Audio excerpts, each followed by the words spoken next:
महाराष्ट्र में ओबीसी समाज के एमपी जीत कर आए, मगर एक भी मुसलमान एमपी नहीं जीता। तो ये भारत की जो हमारी जमहूरियत है, हम ये दावा करते कि हमारी जमहूरियत, हमारी लोकशाही जो है वो एक रिप्रेजेंटेटिव फॉर्म ऑफ डेमोक्रेसी है। अब रिप्रेजेंटेटिव फॉर्म ऑफ डेमोक्रेसी में आपका हर समाज का एमपी जीतकर जाता है महाराष्ट्र से, और एक समाज का कोई एमपी नहीं जीतता है तो मुसलमान समाज का है।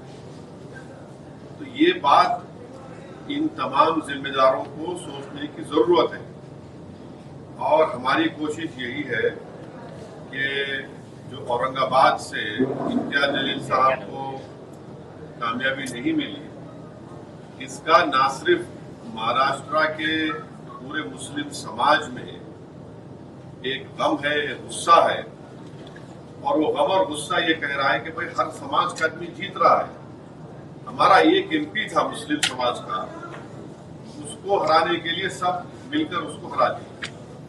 तो ये सच्चाई है, और भारत की पार्लियामेंट में आज पहली मर्तबा ऐसा हुआ है कि अपर कास्ट और backward OBC, other backward class का रिप्रेजेंटेशन बराबर हो चुका है भारत की पार्लियामेंट में। और किसी समाज का अगर पॉलिटिकल रिप्रेजेंटेशन सिर्फ 4% है, 14% आबादी भारत में मुसलमानों की है, और सिर्फ 4% एमपी जीत कर आ रहे हैं।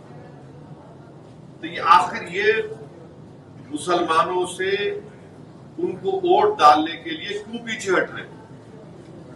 मुसलमान तो झोली भर भर कर वोट डाला ना सबको। हम सब जब डाल रहे हैं वोट, तो हमको क्यों नहीं वोट डालते? तो ये सवाल मेरा ये तमाम पॉलिटिकल पार्टी से, ये तमाम लीडर से, और ये सवाल मुसलमानों को भी सोचना है। हम वोट डालने वाली मशीन तो नहीं है ना, हम तो एटीएम नहीं है कि तुम आओ और हमको दबा दो और हम डालते जाए वोट।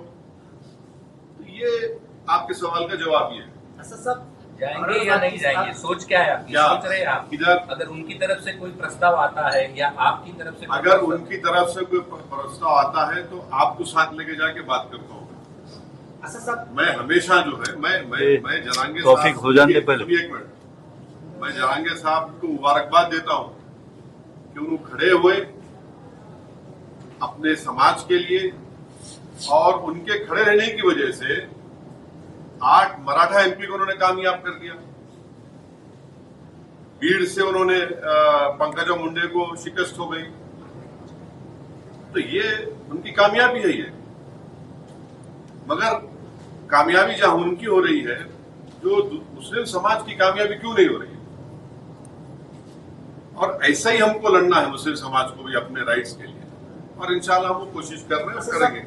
दूसरी पार्टियां तो सिर्फ यार ये तौफीक जरा रुकना रे भाई, तो सिर्फ मुस्लिम वोट को लेना चाहती है, कैंडिडेट नहीं दे सकते। तो इम्तियाज साहब ने सही कहा, आज आपके महाराष्ट्र काउंसिल में ना, काउंसिल में तो कोई नहीं है मुसलमान।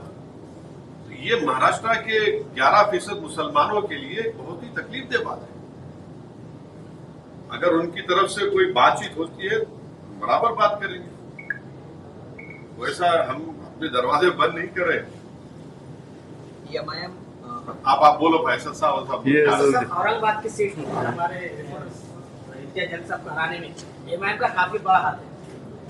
एमआईएम का हाथ है। एमआईएम का हाथ है, अच्छी बात है। तीसरा सवाल बोलिए।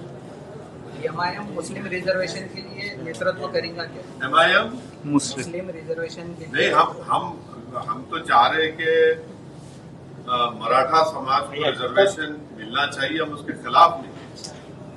हम ये भी चाहेंगे कि मुसलमान महाराष्ट्र के जो मुसलमानों में जो बैकवर्ड कास्ट है, जिनको बॉम्बे हाई कोर्ट ने एजुकेशन में अलाउ किया, तो हम ये चाहेंगे कि उसको कंटिन्यू करें।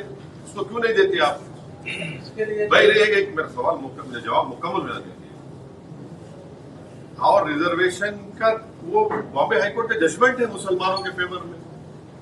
एम्प्लॉयमेंट उन्होंने कहा कि 50% के ऊपर जा रहा है, इसलिए नहीं दे सकते।